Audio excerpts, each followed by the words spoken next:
পারিবারিক শিক্ষা হলো বড় শিক্ষা। আপনি যখন ছোটবেলা থেকেই দেখবেন আপনার বাবা তার ভাই বোনদের প্রতি যত্নশীল, তাদের প্রাপ্য সম্মান, তাদের প্রাপ্যটুকু তাদেরকে আদায় করছে, তখন আপনার ভিতর থেকেও সেই জিনিসগুলো আসবে। আপনি আপনার ভাই বোনের প্রতি যত্নশীল হবেন, তাদেরকে সম্মান করবেন। কিন্তু আপনি যদি ছোটবেলা থেকেই দেখেন আপনার বাবা সেটুকু না করে, তখন আপনার ভিতর থেকেও কখনোই আসবে না। হ্যালো, আসসালামু আলাইকুম এভরিওয়ান, কেমন আছেন আপনারা? তো যাই হোক, এগুলো হচ্ছে আমার শাশুড়ি মায়ের গাছের ফলমূল। এখানে ছিল আমাদের কাঁঠাল। তো আমি বাড়িতে আসার পরে একের পর এক হচ্ছে খাওয়া-দাওয়া চলতেছে। তো এটা হচ্ছে আমি বাড়িতে আসার ২য় দিন। সন্ধ্যাবেলা হচ্ছে হাঁস রান্না হচ্ছিল। হাঁস আর রুটি খাবো আমরা। আমার শ্বশুরবাড়িতে একটা জিনিস হচ্ছে গিয়ে হাঁস, মানুষ মনে করে যে হাঁস হচ্ছে শুধু শীতকালে খায়। কিন্তু আমার শ্বশুরবাড়িতে শীতকাল বলে কোনো কথা নেই। যেকোনো টাইমে আমাদের মন চাইলে আমরা হাঁস খাইতে পারি। কারণ হচ্ছে আমার শাশুড়ি হাঁস, মুরগি এগুলো লালন-পালন করে ঘরে খাওয়ার জন্য। মানে বিক্রির জন্য না, নিজেদের খাওয়ার জন্য। তো চাইলেই আমরা যখন তখন হাঁস, মুরগি, বিশেষ করে হাঁসটা খাওয়া হয় আমাদের।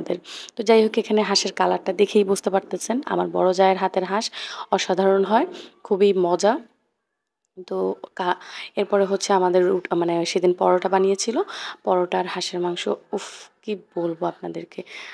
আমি এখন বলতে, বলতে আমার মুখে পানি চলে আসতেছিল। তো যাই হোক, এইসব টুকিটাকি কাজগুলোতে আমার জায়েরা অনেক পটু।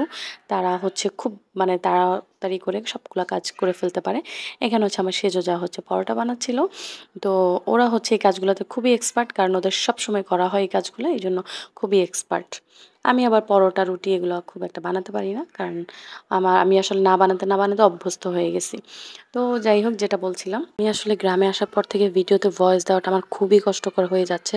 কারণ আমাদের ভরাপুরা ফ্যামিলি, ঘরের মধ্যে বাচ্চা-কাচ্চা, বাহিরে গিয়েও শান্তি নেই। কারণ আমাদের বাড়িতে একটা বিয়ের অনুষ্ঠান হচ্ছে। আশেপাশে অনেক লোকজন। আমি যে একটা ভয়েস দিব, আমি একটা ভয়েসকে অনেকবার করে নিতে হচ্ছে, তারপরেও হচ্ছে সমস্যা হচ্ছে। তো যাই হোক, আমার এক্সট্রা নয়েজগুলো একটু আপনারা কনসিডার করে আমার ভিডিওটা পুরোপুরি দেখার অনুরোধ রইল। আর আমার পেজে যদি ফলো করে না থাকেন, অবশ্যই ফলো করে দিবেন। তো দেখতে পাচ্ছেন আমরা হচ্ছে রাতে পরোটা আর হাঁস খেয়েছিলাম। এরপরে সকালে হচ্ছে বিরিয়ানি রান্না চলছিল। আমি বিরিয়ানির একটা পোস্ট করেছিলাম, আপনারা সবাই পছন্দ করেছিলেন সেটা।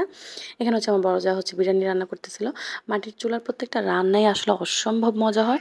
সেটা আর বলার অপেক্ষাই নাই। কারণ যারা মাটির চুলার খাবার খেয়েছেন তারা খুব ভালো করেই জানেন কেমন টেস্ট হয়। তো এখানে হচ্ছে বিরিয়ানি রান্নার পরে, এটা ছিল আমাদের সকালের নাস্তা।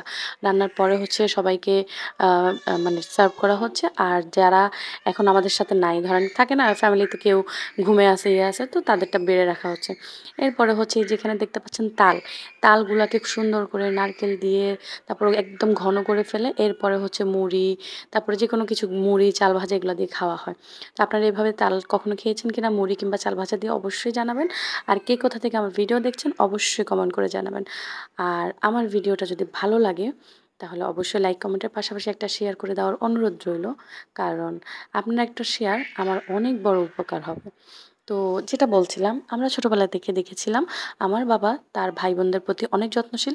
তাই আমাদেরও আমাদের ভাই বোনদের প্রতি অনেক মহব্বত, অনেক ভালোবাসা। আল্লাহ হাফেজ। আসসালামু আলাইকুম।